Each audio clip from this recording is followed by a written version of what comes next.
Hello everyone. Today video is about enzyme kinetics. Is basically about Michaelis-Menten equation in which we are going to learn about the two basic assumption, that is equilibrium assumption and steady state assumption. Michaelis-Menten equation का derivation देखेंगे, plot क्या बताता है वो समझेंगे. ठीक है, start करते हैं. पहले एंजाइम को समझते हैं. तो एंजाइम क्या होता है? Enzyme are the biological molecules which enhance the rate of reaction. ठीक है, किसी भी रिएक्शन की रेट को बढ़ाने का काम करते हैं एंजाइम. और एंजाइम कभी भी किसी रिएक्शन में कंज्यूम नहीं होते हैं. मतलब जैसे कि रिएक्शन के स्टार्टिंग में एंजाइम होता है, वैसे ही वो अपना काम करके रिएक्शन के एंड में प्रोडक्ट बना करके वो चला भी जाता है. ठीक है, तो enzyme never consumed in an reaction, any reaction. Okay, now what is enzyme kinetics? The rate of enzyme catalyzed reaction. ठीक है, एंजाइम जो भी रिएक्शन को कैटेलाइज कर रहा है उसका रेट किस तरीके से चेंज हो रहा है, इसकी स्टडी एंजाइम काइनेटिक्स में आती है. And affinity of enzyme for substrate and inhibitor. उस एंजाइम की एफिनिटी क्या है सबस्ट्रेट से, इनहिबिटर से, ये सब का सब आता है एंजाइम काइनेटिक्स के under. Okay, alright. So the next thing we are going to learn is about equilibrium assumption. कि equilibrium assumption से हम Michaelis-Menten equation कैसे prove कर सकते हैं. ठीक है, तो let us start with a very basic reaction, that is E plus S gives ES, which in turn give E plus P. What is E here? E is for enzyme. Okay, S is for substrate. ठीक है, ES is for ES complex. It is a complex formed by enzyme and substrate. ठीक है, P is for product. कोई भी basic reaction ये होती है. ठीक है, क्या होता है कि कोई एंजाइम होता है किसी सबस्ट्रेट से बाइंड करता है, फिर बनाता है ES complex which in turn form product. ठीक है, और एंजाइम कभी भी कंज्यूम नहीं होता है, तो एंजाइम जैसा पहले रिएक्शन में था वैसे ही वो बाहर अपना काम करके चला जाता है. ठीक है, तो देखो इक्विलिब्रियम असम्पशन क्या कहता है. इक्विलिब्रियम असम्पशन कहता है कि E plus S which is giving ES is slightly disturbed only. ठीक है, मतलब प्रोडक्ट फॉर्मेशन बहुत ज्यादा नहीं हो रहा है. ठीक है, प्रोडक्ट का फॉर्मेशन बहुत ज़्यादा नहीं हो रहा है. और अगर हम इसके कांस्टेंट की बात करें, रेट कांस्टेंट की बात करें, तो हम इसको मान लेते हैं K1, तो ये हो जाएगा K-1 और ये है K2. So for the equilibrium assumption K2 is very less than K1. ठीक है, K2 is very less than K1. This is equilibrium assumption. ठीक है,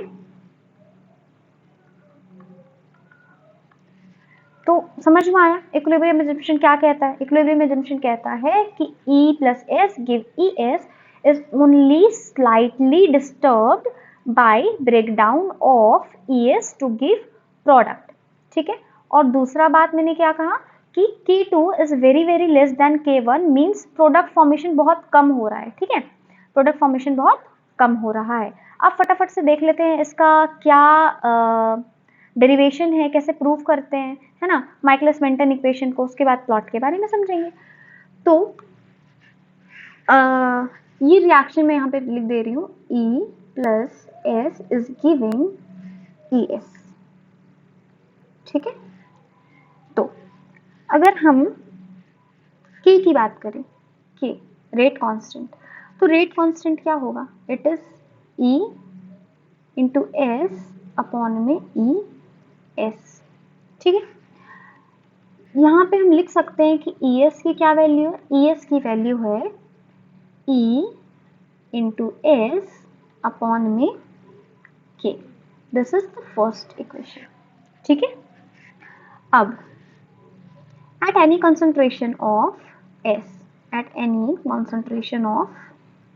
S, ठीक है, fraction of enzyme present in ES, fraction of enzyme present in ES। अब इसका क्या मतलब है? इसका मतलब है अब हम देखने वाले हैं एंजाइम का कितना पोर्शन जो है वो ES में प्रेजेंट है।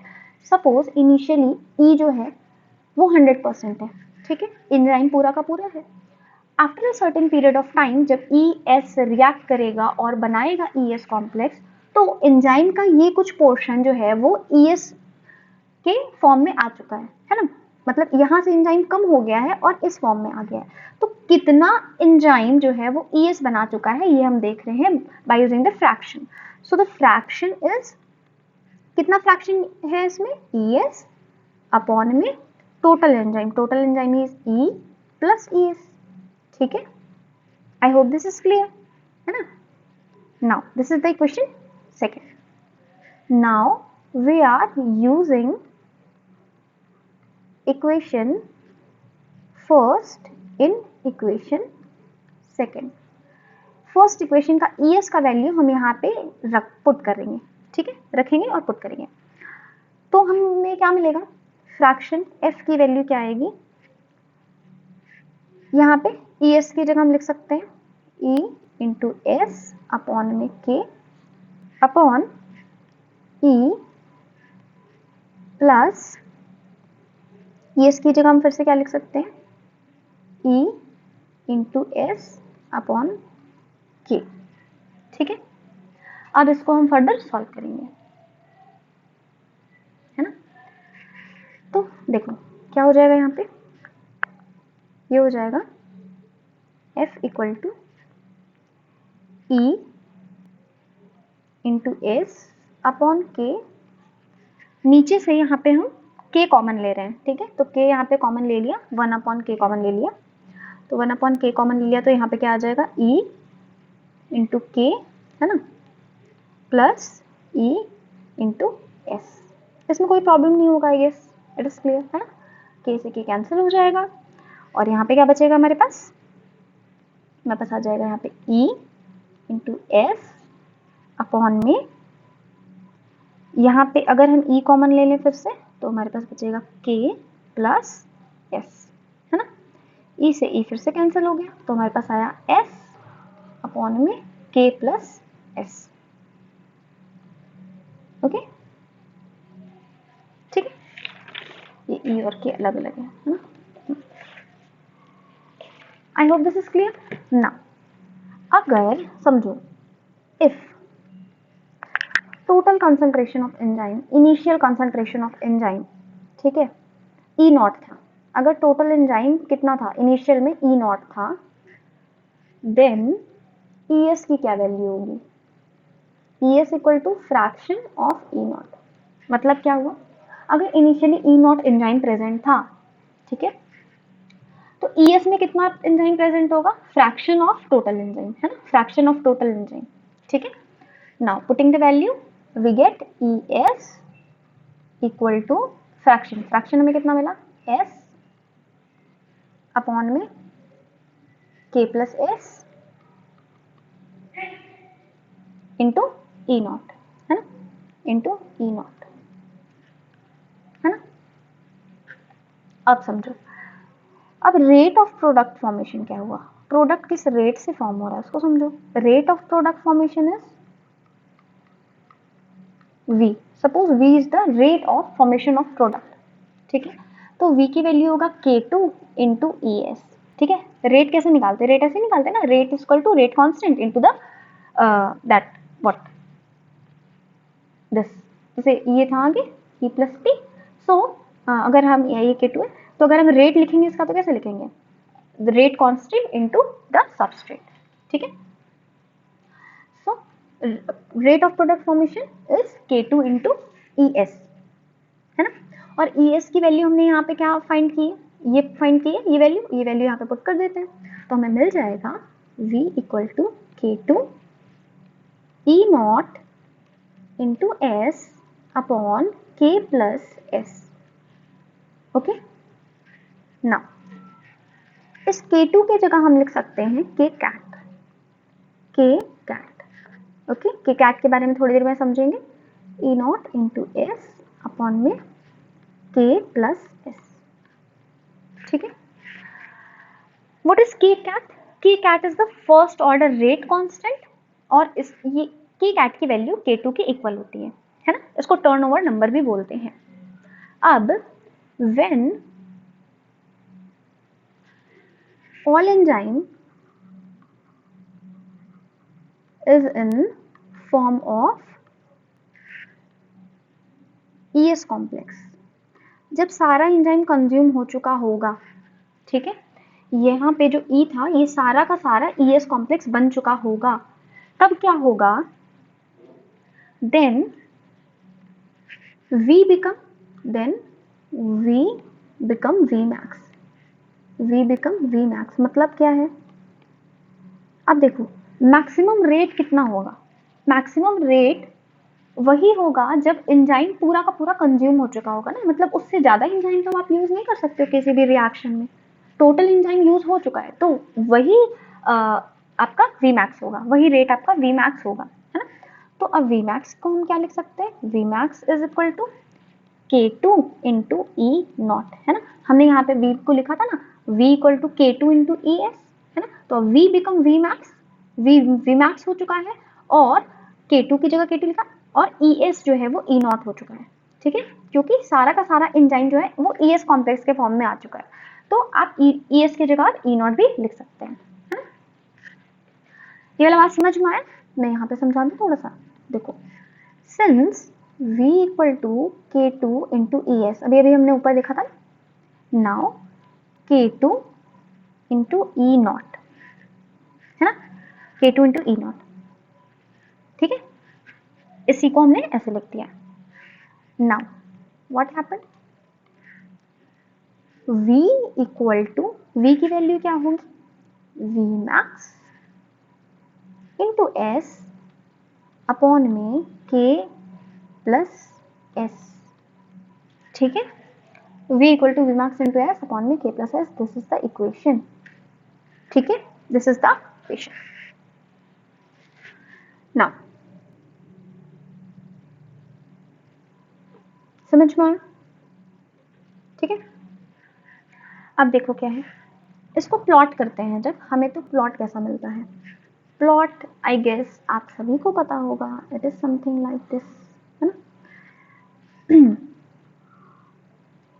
ये स्ट्रेट होता है ना, हाँ सर ऐसे स्ट्रेट होता है, और यहाँ पे आता है हमारे पास Vmax, this is the Vmax, okay, this is V rate and this is the substrate, है ना। नाउ Vmax का हाफ जहाँ पे x एक्सिस पे आता है उसको बोलते हैं दिस पॉइंट इज Km, है ना, this is the Michaelis Menten equation, Michaelis Menten plot, ठीक है। अब प्लॉट के बारे में थोड़ा सा और समझेंगे, ठीक है, देखो first is when S is less than K, है ना, सबस्ट्रेट की वैल्यू जब कम है K से तो ये फर्स्ट ऑर्डर रिएक्शन होता है, ठीक है, फर्स्ट ऑर्डर रिएक्शन होता है। सेकेंड इज S की वैल्यू ग्रेटर देन है अगर K से तो ये जीरो ऑर्डर होता है और यहाँ पर V नॉट की वैल्यू Vmax के इक्वल हो जाती है, ठीक है, और यहाँ पे V की वैल्यू होती है Vmax into S upon K। Third is S is almost equal to K, in that case it is a fractional order, ठीक है, ये ऑर्डर के बारे में थोड़ा सा है, आप समझ लो इसको, ठीक है। और Km क्या होता है, Km is that substrate, है ना, when the velocity become half, ठीक है, Km is what, when V equal to Vmax का हाफ, मतलब मैक्सिमम वेलोसिटी का हाफ करने पे जो रेट आता है, जो सबस्ट्रेट को कॉन्सेंट्रेशन आता है उसको हम क्या बोलते हैं, when V become Vmax the at the concentration of substrate it become Km, मतलब क्या है, जैसे हमारा यहाँ पे वी मैक्स था, तो वी मैक्स की वैल्यू जो भी थी उसका हाफ करेंगे और उस कंसंट्रेशन ऑफ सबस्ट्रेट को हम क्या बोल देंगे, Km बोल देंगे। ठीक है, this is about equilibrium constant, Michaelis-Menten equation. ठीक है, in the next video we will try to learn about steady state assumption. Steady state assumption. ठीक है, तो स्टडी स्टेट एजम्पशन में हम ये मान के चलते हैं कि ES जो है ना, ES इसकी वैल्यू कांस्टेंट होती है, मतलब जितना E प्लस S से ES बन रहा है ना, उतना ही प्रोडक्ट फॉर्म हो जा रहा है, मतलब दिस इज कांस्टेंट, मतलब ये जितना बनते जा रहा है उतना ये वापस जाते जा रहा है, उतना ये बनते जा रहा है, मतलब इसकी वैल्यू हमेशा कांस्टेंट हो रही है। ठीक है, तो स्टडी स्टेट एजम्पशन से हमें एक इक्वेशन मिलेगा, इक्वेशन हमें मिलने वाला है V equal to V max into S upon में, अब Km प्लस एस नहीं मिलेगा, यहाँ पे मिलेगा Km minus one plus K2 upon में K1 इंटू एस, और इस इक्वेशन को, इस पूरे इक्वेशन को हम बोलेंगे क्या, ब्रिग्स हार्डेन इक्वेशन। ठीक है, तो एग्जामिनेशन में, कॉलेज एग्जामिनेशन में, थ्योरी पेपर्स में इस तरीके से पूछा जा सकता है कि derive Briggs Harden equation with the help of steady state assumption. ठीक है, या फिर ये जो हमने पढ़ा है इसमें क्या आ सकता है, इसमें आपको ये समझाने को आ सकता है कि एक्सप्लेन अबाउट माइकलिस-मेंटन इक्वेशन। ठीक है, तो माइकलिस-मेंटन इक्वेशन में रेट क्या क्या है, ठीक है, कहाँ से कहाँ तक, ये यहाँ से यहाँ तक फर्स्ट ऑर्डर होता है। ठीक है, sorry, first is first order, so ये आपको पता होना चाहिए कि ये फर्स्ट ऑर्डर होता है ना, फर्स्ट ऑर्डर होता है, उसके बाद ये जीरो ऑर्डर हो जाता है, जीरो ऑर्डर, तो ये सारी चीजें ये आपको पता होनी चाहिए। उसके अलावा माइकलिस-मेंटन इक्वेशन हम प्रूफ कैसे कर रहे हैं, है ना। Now, if you have any doubt regarding this, what I have explained, so you can comment down and I will try to solve your query or reply. Okay. So, thank you very much. That's it.